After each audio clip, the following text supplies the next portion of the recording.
शारदा सिंह। आज हम पढ़ेंगे हिंदी व्याकरण में पाठ 9 काल। आपने पढ़ा कि क्रिया शब्द किसी काम के करने या होने के बारे में बतलाता है। क्रिया हमें काम के करने या होने के समय की भी सूचना देती है। इसके अलग अलग रूपों में काम के करने या होने का समय अर्थात काल की जानकारी मिल जाती है। तो मेरे प्यारे बच्चों, आप लोगों को पता चल चुका होगा कि काल किसे कहा जाता है। मैं आप लोगों को और उसे समझाने की कोशिश करती हूँ। क्रिया के जिस रूप से उसके करने या होने के समय का पता चलता है उसे काल कहा जाता है। अब हम यहाँ पर काल के भेद के बारे में समझेंगे। काम के करने या होने का समय 3 प्रकार का हो सकता है। काम बीते समय में किया गया था या हुआ था। काम अभी चल रहे समय में किया जा रहा है या हो रहा है। काम आने वाले समय भविष्य में किया जाएगा या होगा। इसी आधार पर काल को 3 भागों में बांटा गया है: भूतकाल, वर्तमान काल और भविष्य काल। अब हम पहले समझेंगे भूतकाल के बारे में। क्रिया का वह रूप जिससे इस बात का पता चले कि क्रिया बीते समय में पूरी हो चुकी है, वह भूतकाल कहलाता है। जैसे मैंने चोर को पकड़ा, राधा चली गई।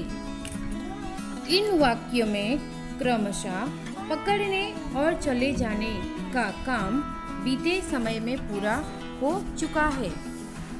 भूतकाल में क्रिया के करने या होने का समय अलग अलग भी हो सकता है। जैसे हमने क्रिया का एक रूप ले लिया, लिखना। इसे हम अलग अलग तरीके से अलग अलग समय में कैसे बताएंगे, यह मैं आप लोगों को बता रही हूँ। देखिए, रोहन ने पत्र लिखा। रोहन ने पत्र लिख लिया है। रोहन पत्र लिख चुका था। रोहन पत्र लिख रहा था। रोहन ने पत्र लिखा होगा। रोहन सोता नहीं तो पत्र लिख लेता। ध्यान दीजिए, लिखना क्रिया के अलग अलग रूपों से भूतकाल में काम के घटने की अलग अलग स्थितियों के बारे में जानकारी मिल रही है।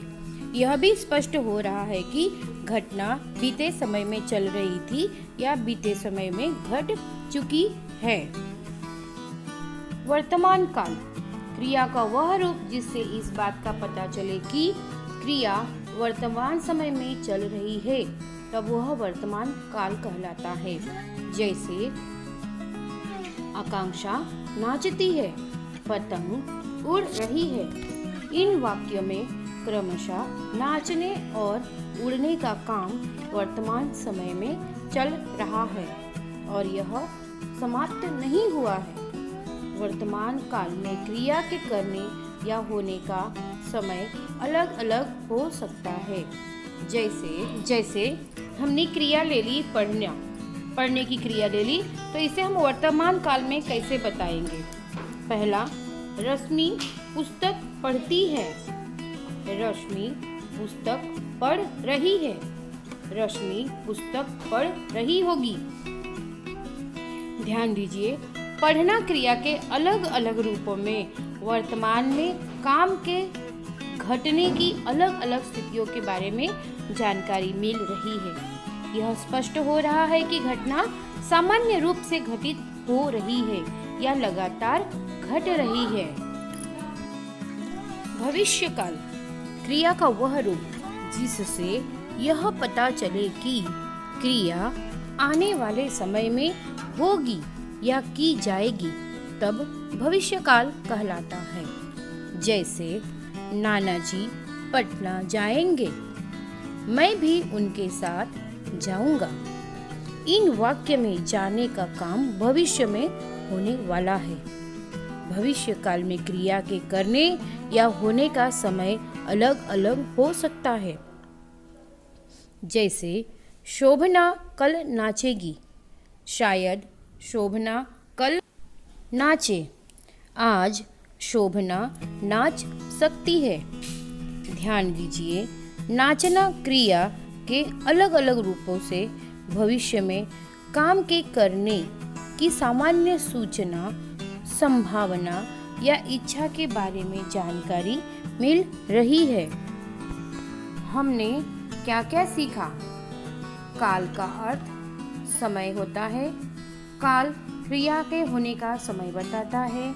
काल के भेद 3 हैं: भूतकाल, वर्तमान काल और भविष्य काल। भूतकाल का अर्थ होता है बीता हुआ समय, वर्तमान काल का अर्थ होता है चल रहा समय, भविष्य काल का अर्थ होता है आने वाला समय। भूतकाल के 6 भेद होते हैं, वर्तमान काल के 3 भेद माने गए हैं, भविष्य काल के 2 भेद माने गए हैं। तो बच्चों, मुझे उम्मीद है कि आप लोगों को पाठ समझ आ गया होगा।